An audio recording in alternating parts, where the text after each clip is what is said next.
How to fix YouTube playlist not showing.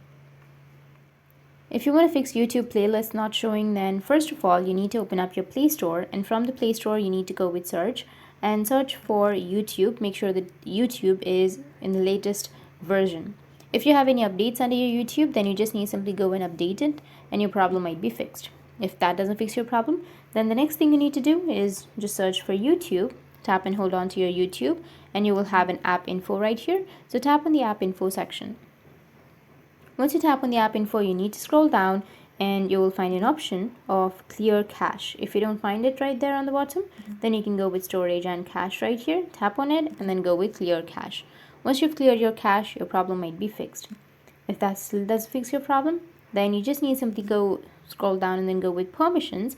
And under permissions, make sure that you allow the permissions like necessary permissions like microphone, photos and videos, phone.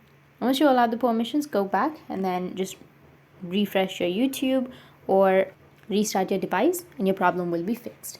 That's it, and if you have any questions, feel free to comment below. Thanks for watching.